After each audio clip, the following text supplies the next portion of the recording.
마태복음 7장 24절부터 27절 말씀입니다. 여러분들 잘 아시는 말씀입니다.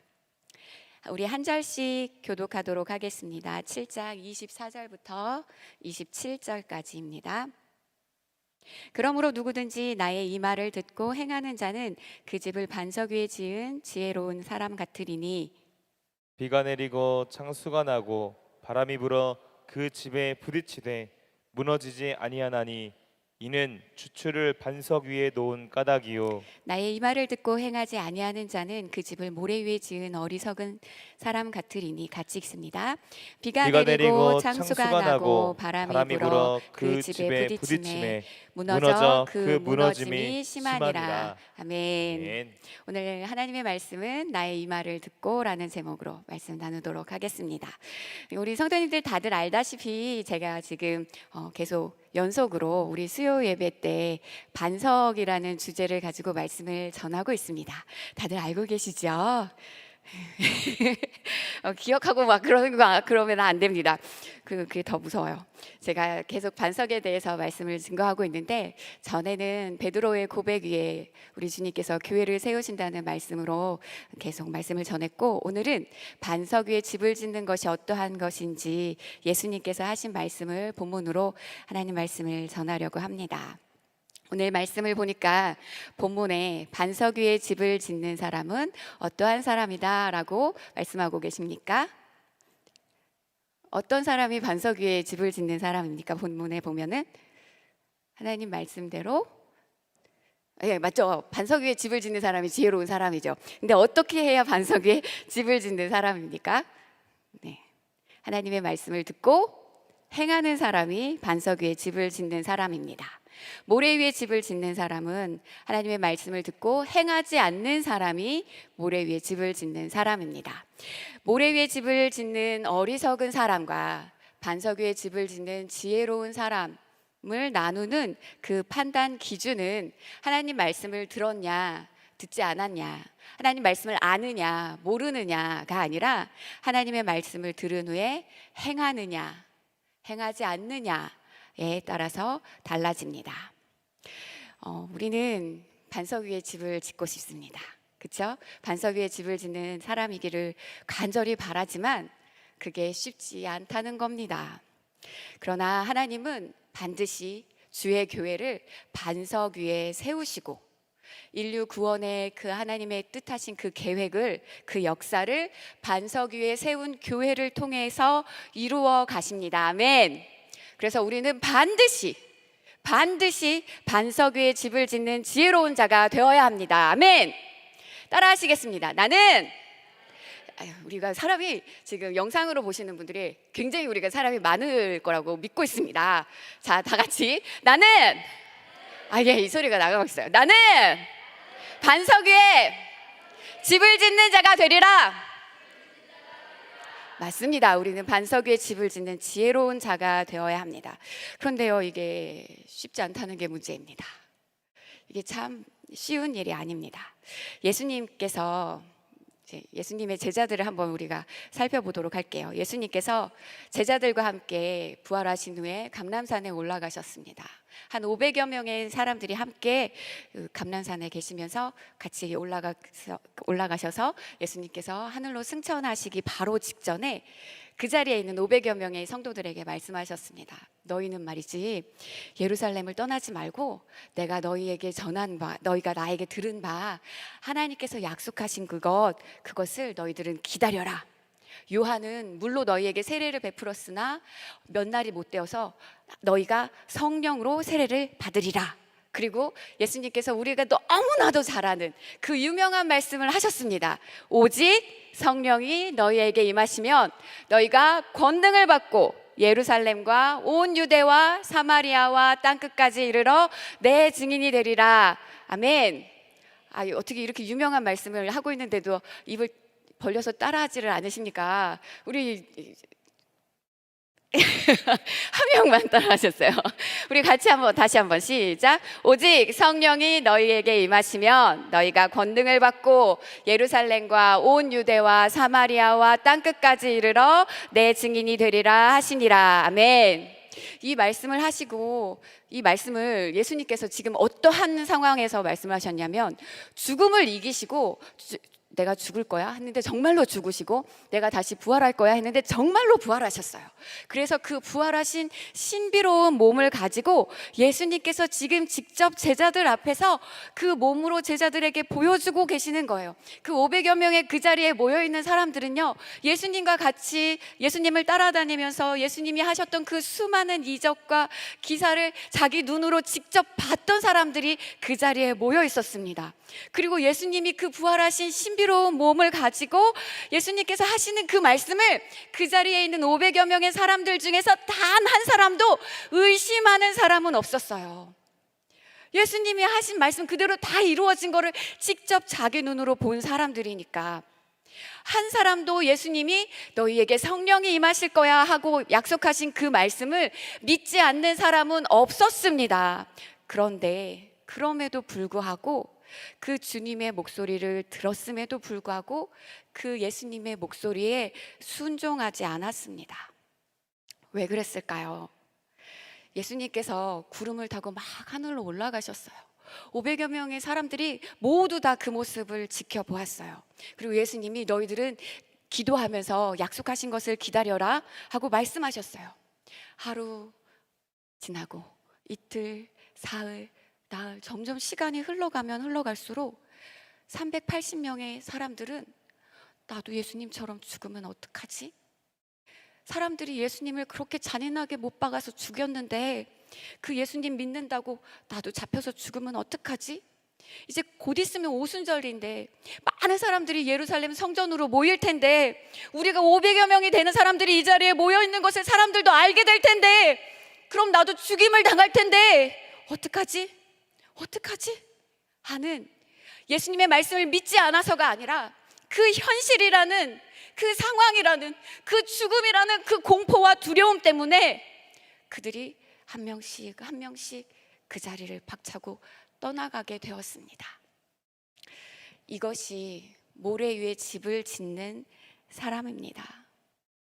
그러나 나머지 120명은 예수님께서 분부하신 대로 예루살렘을 떠나지 않고 그들도 똑같이 두려웠을 거예요. 언제 약속하신 성령이 임하시는 걸까? 언제일까? 이제 곧 있으면 오순절인데 그들도 똑같이 두려웠지만 그 두려움보다 마가의 다락방에 모여서 우리 주님이 하신 약속을 믿고 그들은 성령을 기다리면서 오로지 기도에 힘썼습니다. 봐봐, 예수님께서는 진짜 죽으신다고 하셨는데 죽으셨어. 예수님이 3일 만에 부활하신다고 하셨는데 정말로 부활하셨어. 예수님이 하신 약속은 다 그대로 이루어져. 그러니까 우리에게 약속하신 그 성령이 반드시 우리에게 오실 거야 하고 예수님의 그 약속을 믿고 두렵지만 겁이 났지만 그 두려움을 이기고 약속을 믿고 기다렸습니다. 오로지 기도에 힘쓸 때에 그 120명의 사람들에게 어떠한 일이 일어났습니까? 성령이 각 사람들의 머리 위에 불의 혀가 갈라지는 것 같이 임하게 되었습니다. 약속하신 말씀 그대로 그들이 성령의 충만함을 받고 성령이 그들에게 역사하시자 성령의 말하게 하심을 따라서 각 나라의 말대로 방언을 하고 그들이 권능을 받고 전에는 너무나도 무서워가지고 숨어있고 문을 꽉 잡고 죽으면 어떡하지 하는 그 두려움이 가득했는데 자기들을 죽이려고 눈에 혈안이 되어서 자기들을 잡으려고 하는 그 유대인들 앞으로 오히려 그들 앞으로 사거리로 박차고 그들이 나가서 너희가 죽인 예수가 진짜 하나님의 아들이다. 너희들이 그 십자가에 못 박아 죽였던 그 예수를 믿고 너희도 그 사망 권세를 이기신 예수님을 믿고 구주를 믿고 십자가의 피의 공로로 회개하고 너희도 죄사함 받고 구원받고 그 예수의 이름으로 세례를 받고 성령을 받아라 하면서 담대하게 자기를 죽이려는 자들 앞에 나가가지고 오히려 강력하게 예수를 증거하는 자가 되기 시작했습니다. 약속을 믿고 행한 반석 위에 집을 지은 지혜로운 그 120명의 사람들을 통해서 그들에게 성령이 임하시고 그들이 성령에 감동된 그들을 통하여서 주님 목소리가 주께서 행하신 그 목소리가 성경에 기록이 되고 그 말씀을 수많은 순교자들과 수많은 전도자들과 수많은 목회자들과 선교사님들을 통하여서 반석 위에 집을 짓는 그들을 통하여서 이 복음이 전달되어서 지금 2023년도 우리가 안중교회에서 이 말씀을 듣고 구원받는 하나님의 자녀가 되었습니다. 아멘. 반석 위에 지은 집, 반석 위에 집을 짓는 자들을 통하여서 이와 같은 놀라운 역사가 일어나고 있습니다. 마가다락방에서 성령의 충만함을 받은 그 120명의 성도들과 같이 나도 말씀을 듣고 행하는 반석 위에 집을 짓는 사람이 되기를 너무나도 간절히 원하지만 실상 우리의 모습은 현실 앞에서, 나의 상황 앞에서, 이 육신의 요구 앞에서 각기 제 길로 뿔뿔이 흩어져 버렸던 380명과 같을 때가 더 많습니다. 왜 그럴까요? 도대체 왜 그럴까요? 나의 각오와 나의 의지로는 할 수 없는 일이기 때문에 그렇습니다. 제자들의 이야기를 조금 더 해볼게요. 십자가에서 예수님께서 잡히시기 전날 밤에 감람산에 예수님께서 기도하러 올라가셨습니다. 제자들도 따라갔습니다. 예수님께서 제자들에게 말씀하셨어요. 얘들아, 오늘 밤 너희들이 다 나를 버릴 거다. 그 말을 들으니까 베드로가 너무 속상한 거예요. 아니, 예수님 왜 이렇게 나를 몰라주시지?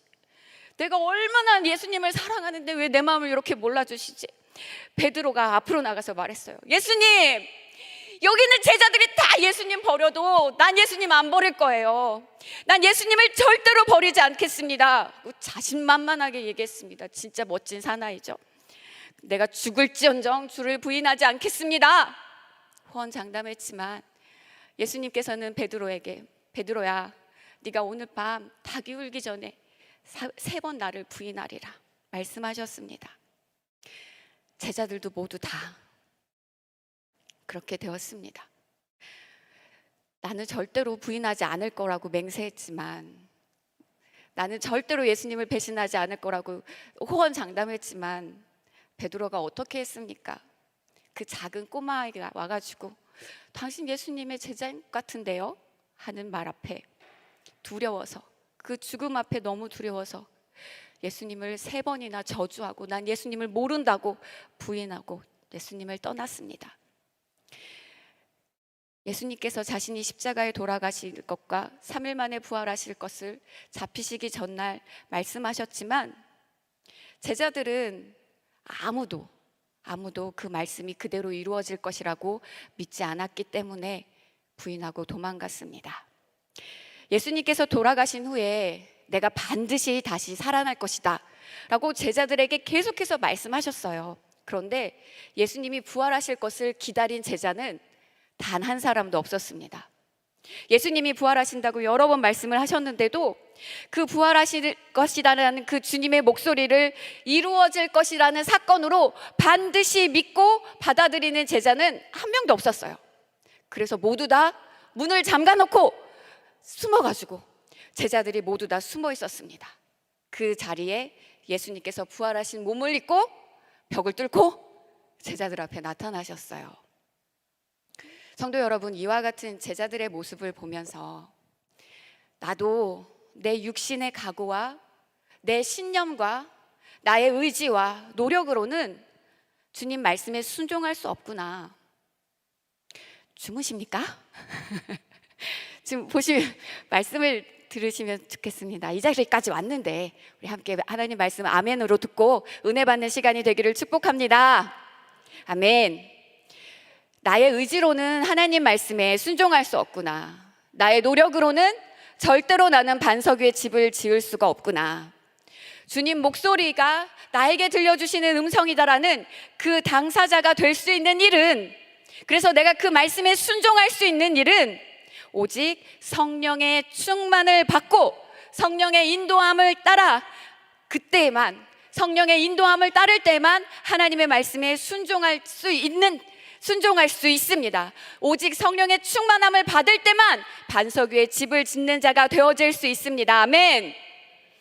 나의 의지로, 나의 각오로, 나의 노력으로 나는 할 수 없습니다. 겸손하게, 우리는 겸손하게 항상 하나님을 의지하며 매일매일 나의 신앙의 경력과 나의 신앙의 직분으로 나의 신앙의 그동안에 해왔던 일들로가 아니라 매일매일 겸손하게 성령님을 사모하며 성령의 충만함을 받고 따라가야 우리는 반석 위에 집을 짓는 자가 되어질 수 있습니다. 아멘. 예수님 시대에 바리새인들을 한번 살펴보겠습니다. 투자하는 자들이었습니다. 금식했지요, 구제했지요, 아주 사소한 뿌리, 식물의 뿌리까지도 정확하게 나눠서 10의 1조를 세워가지고 하나님께 드렸습니다. 안식일도 단 한 번도 범한 적이 없습니다. 정확하게 모든 율법을 철저하게 지켰습니다. 자신의 삶에 하나님의 말씀에 그 율법을 적용시켜가면서 그대로 지키면서 나는 반석 위에 집을 짓는 자야, 나는 의인이야 라면서 스스로 믿었습니다. 그런데 예수님께서 그런 바리새인들에게 뭐라고 책망하셨습니까? 마태복음 23장 27절에 화 있을진저 외식하는 서기관들과 바리새인들이여, 이 회칠한 무덤 같으리니 겉으로는 아름다우나 속으로는 사람의 뼈와 모든 더러운 것이 가득하도다. 뱀들아, 독사의 새끼들아, 너희가 어떻게 지옥의 판결을 피하겠느냐? 아주 신랄하게, 너무나도 무섭게 그들을 향해서 책망하셨습니다. 그런데요, 그 말씀을 듣고 단 한 사람의 바리새인도 죄를 깨닫고 돌아오는 자는 없었습니다. 오히려 예수님의 그 비난하는 그 목소리를 들으면서 예수님을 죽이려고 막 예수님을 향해 달려들었습니다.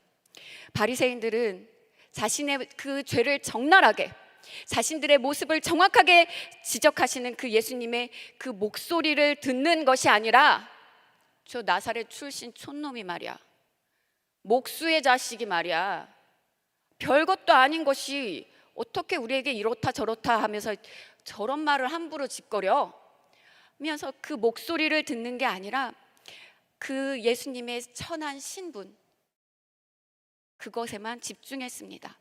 또 나는 율법을 잘 지키는 자야 라고 하는 자기의 의로 꽉 차 있었기 때문에 하나님의 아들이신 예수님께서 그들을 향하여서 애타는 마음으로 아무리 그렇게 신랄하게 지적을 하면서 말씀을 하셔도 그 예수님의 목소리가 그들의 심령 속에 비집고 들어갈 틈이 없었습니다.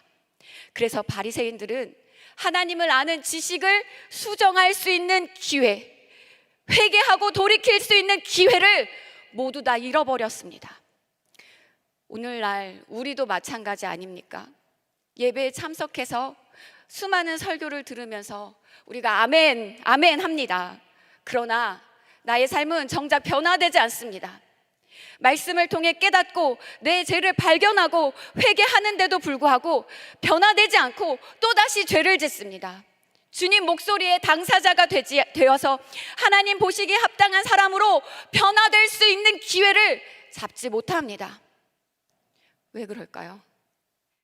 하나님의 목소리를 나의 사건으로 듣지 않기 때문에 그렇습니다. 황성한 목사는 맨날 저런 식으로 설교하지, 그건 너나 잘 사세요, 그렇게 설교하는 너나, 이렇게 듣습니다. 아, 목사님은 저런 사람인가 보다. 어떻게 사람이 죄를 안 짓고 사냐, 이러면서 하나님의 말씀을 자신의 경험, 이론, 지식, 자신의 의가 아주 견고한 증이 되어서 회개하라고 주님께서 우리에게 주시는 그 기회, 주님의 그 사랑의 목소리가 나에게는 다 비켜갑니다. 남들이 들어야 되는 소리로, 너나 듣는 소리로 그렇게 우리가 받아들이기 때문입니다. 그래서 권사가 돼서도 계속 술을 마시고 하나님 말씀을 함부로 여기고 변화되지 않으려고 합니다. 주님의 목소리가 나와 상관없는 소리로 들리니까 바리새인처럼 자신의 의, 자신의 생각, 이 정도면 됐지 뭐 하는 자신의 가치, 이것이 똘똘 뭉쳐서 하나님의 목소리가 비집고 들어갈 틈이 없습니다. 말씀대로 행하지 않는 모래 위에 집을 짓는 자입니다. 그런 사람은 주님 목소리에 당사자가 되지 못하면 절대로 변화되지 않고 하나님 말씀대로 살지 않고 반석 위에 집을 지을 수도 없고 무너질 수밖에 없습니다. 사랑하는 성도 여러분, 주님 목소리를 듣고 깨닫지 못하는 제자들, 주님 목소리를 듣고 견고한 진을 이루고 도대체 하나님의 말씀을 듣지 못하는 바리새인들, 그들의 모습을 보면서 우리는 그들을 거울 삼아 주님의 목소리에 항상 당사자가 되어야 합니다. 주님, 나는 할 수 없습니다. 나에게 성령 충만을 주십시오. 내가 주님을 의지합니다. 내가 성령님께 순종하겠습니다 하며 우리는 매일매일 성령 충만을 유지해야 합니다. 할렐루야. 큰 소리로 아멘 하시겠습니다. 조시는 분들을 한번 깨우도록. 할렐루야. 할렐루야. 성경은 주님 목소리에 순종하는 사람을 반석 위에 집을 지은 지혜로운 사람이라고 말씀하십니다. 반면에 주님 말씀을 듣고도 행하지 않는 사람은 모래 위에 집을 짓는 어리석은 사람이라고 말씀합니다. 주님 목소리를 들을 때 내가 가진 생각이나 이론이나 상식에 맞지 않다 할지라도, 또는 하나님의 말씀이 나를 신랄하게 내 죄를 지적한다 할지라도 주님의 목소리라면 적극적으로 받아들이고 아멘 하시고 순종해야 합니다. 아멘. 인류 역사에서 가장 크게 주님께 순종하고 쓰임받았던 반석 위에 집을 지었던 사람이 있었습니다. 사도 바울입니다. 어떻게 그렇게 주님 목소리대로 움직이며 집을 짓는 사람이었을까? 반석 위에 집을 지었을까? 사도 바울의 그 살아온 생애를 볼 때마다 저는 참 눈물이 쏟아집니다. 사도 바울이 전도 여행을 다닐 때 엄청나게 그는 핍박을 받았고 사람들로부터 멸시를 받았고 죽이려는 그 동족들의 위협 속에서, 그 죽음의 공포와 두려움 속에서 그는 평생을 다녔습니다. 그런데 그 공포와 두려움과 아픔과 근심과 가난과 배고픔과 그러한 모든 것들보다도 하나님의 말씀에 나는 순종하겠다 하는 그 주님의 명령을, 그 말씀을 자신의 생명보다 더 크게 여겼기 때문에 모든 핍박을 사도 바울은 하나님의 은혜로 은혜 가운데 이길 수 있었습니다. 사도 바울도 우리처럼, 나처럼, 여러분처럼 똑같이 육신을 입고 있는 인간이기 때문에 때로는 지치기도 했을 것이고 힘들고 아프고 고통스러웠을 겁니다. 가는 곳마다 매를 맞고 옥에 갇히고 사람으로서 견딜 수 없는 고난을 당하고 예수님이 맞으셨던 그 40에 한 번 감한매를 사도 바울도 그렇게 많이 맞고, 어떤 때는 사람들이 죽은 줄 알고 성 밖으로 내어놨잖아요. 돌을 던져서 죽었는 줄 알고 루스드라 성 밖으로 내어놨는데, 그런데도 바울이 다시 살아났어요. 나 같으면 다시는 복음전도 안 해 그랬을 텐데 바울은 또다시 복음을 들고 전도하러 다녔습니다. 사도 바울은 자신의 목숨보다 하나님의 말씀에 순종하는 것, 하나님의 목소리를 더 크게 여겼기 때문입니다. 마지막으로 사도 바울이 예루살렘으로 가면서 많은 장로들 앞에서 이렇게 말을 했습니다. 내가 달려갈 길과 주 예수께 받은 사명,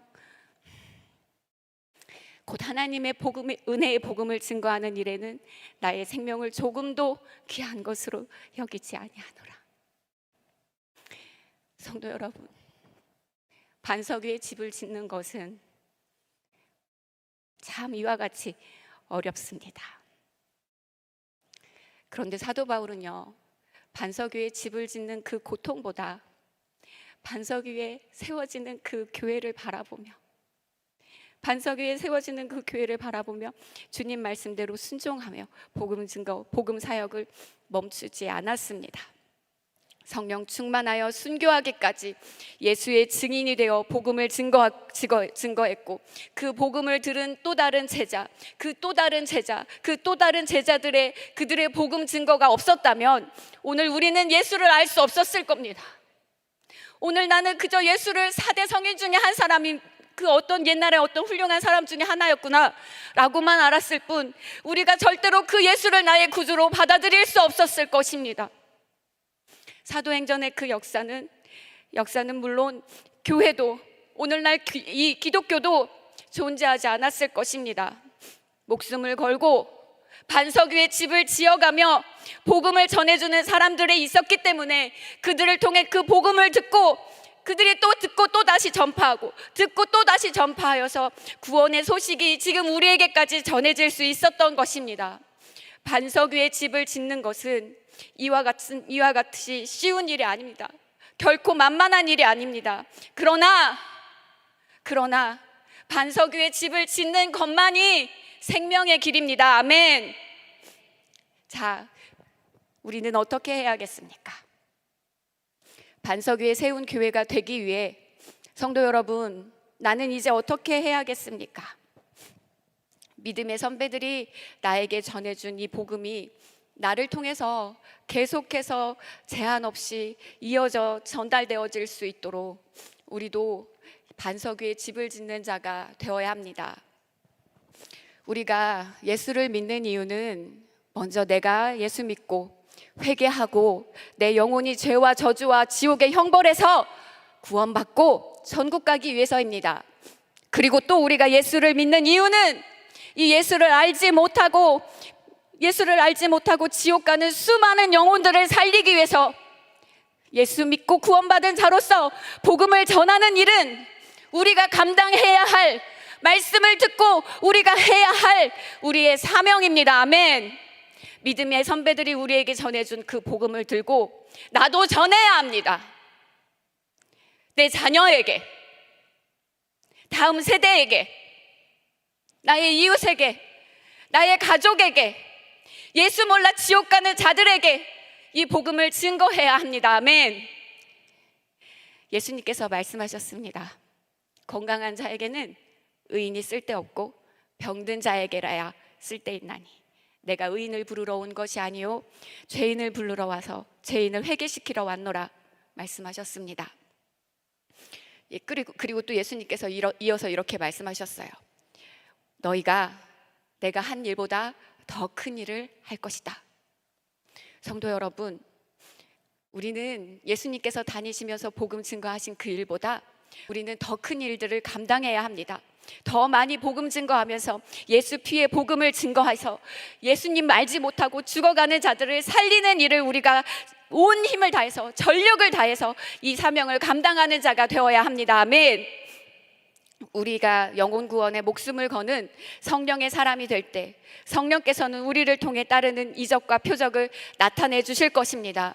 성경은 이렇게 말씀하고 있습니다. 믿는 자들에게는 표적이 따르리니 그들이 내 이름으로 귀신을 쫓아내며 새 방언을 말하며 뱀을 집어 올리며 무슨 독을 마실지라도 해를 받지 아니하며 병든 사람에게 손을 얹은 즉 나으리라 하시더라. 아멘. 이와 같은 약속의 말씀이 믿고 반석 위에 집을 짓는 행하는 자를 통하여서 계속해서 그 기사와 이적을 나타내시며 복음을 증거하는 일에 사용하여 주실 것입니다. 아멘. 베드로가 지나갈 때 병든 자들이 치료되었습니다. 성령 충만한 제자들이 죽은 자를 살리고 안진뱅이를 일으키고 귀신을 쫓아내는 역사를 일으켰습니다. 우리도 예수의 증인으로 복음 증거하는 일에 땅끝까지 예수를 전하는 일에 쓰임받는 반석 위에 집을 짓는 우리 성도님들이 되시기를 축복합니다. 우리 정신 바짝 차리고 예수의 증인으로 사명을 감당하는 주님 목소리의 당사자가 되기를 축복합니다. 따라하겠습니다. 나는 반석 위에 집을 짓는 자가 되리라. 아멘. 오늘 당장 돌아가셔서 자녀들에게, 가족들에게 예수를 알리시고 예수를 나타내셔서 순종하여 반석 위에 집을 짓는 자들이 되시기를 축복합니다. 우리 이 시간에 같이 찬양하시겠습니다. 주의 음성을 내가 들으니